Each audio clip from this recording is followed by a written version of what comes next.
আমি বিশ্বাস করতে পারতেছি না, আমার আব্বা বাইরে দাঁড়ায় আছে। তো আজকে আমি আল্লাহর কাছে আর কিছু চাই না, আমি যেটা চাওয়ার আল্লাহ আমার যেটা দিয়ে দিছে। আমার কোনো টাকা পয়সা লাগে নাই, 125 টাকা লাগছে। আমি খুব খুশি হয়েছি। আমি রিক্সা চালাই খাই, গরিব মানুষ, আমার সঙ্গে থাকতে হয়েছে। আমার মুক্ত করে গেছিলাম আল্লাহর কাছে, আমার লাখ লাখ শুকরিয়া আদায় করি। তো আমি ছোট থেকে পুলিশের প্রতি আগ্রহ ছিলাম, পুলিশ হবো এরকম একটা ইচ্ছা নিয়ে ছোট থেকে বড় হয়েছি। আমি কোনো দালালের হাত ধরি না, আমি নিজের মেধায় নিজের যোগ্যতায় 120 টাকা দিয়ে চাকরি নিয়েছি। আপনারা সবাই আমাদের জন্য দোয়া করবেন। ছেলেটা চাকরি দিয়েছে, আমি আল্লাহর কাছে হাজার শুকরিয়া। আমি কি দেওয়ার আল্লাহ কাছে কি আবদার করবো? আমি এতে আমি আল্লাহর কাছে হাজার শুকরিয়া। আমার কলজাটা ভরিয়ে থাকা। আমার কোনো টাকা পয়সা লাগে নাই, নিজের যোগ্যতায় চাকরি পেয়েছি, আলহামদুলিল্লাহ, লাখ লাখ শুকরিয়া।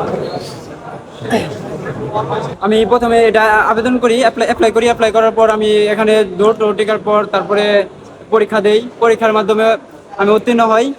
এমনিতে এখানে ভাইবা দিই, ভাইবাতেও আমি খুব ভালো আনসার দিতে পারছি। এবং এখানে আমি অ্যাপ্লাই করার সময় 2বার অ্যাপ্লাই করতে হয়েছে, 112 টাকা খরচ হয়। এই 112 টাকার মাধ্যমে আমি চাকরিটা পেয়েছি এবং কি এটা আমার বাবা মার জন্য অনেক আনন্দের বিষয়।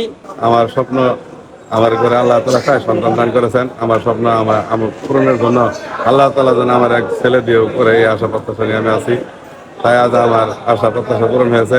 আমার ছেলে যেন আজ বাংলাদেশের পুলিশ অবস্থান যে সুন্দর সুষ্ঠুভাবে ফিরে আসছে।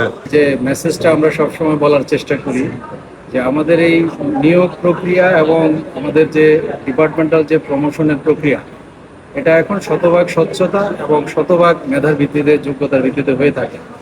এই মেসেজটা আসলে আপনাদেরকে দেওয়ার জন্যই মূলত আমরাও মাঝে মাঝে আপনাদের দ্বারস্থ হই এবং আপনাদেরকে দাওয়াত দিই। এই ক্ষেত্রেও এইবারেও এটার ব্যত্যয় হয় নাই।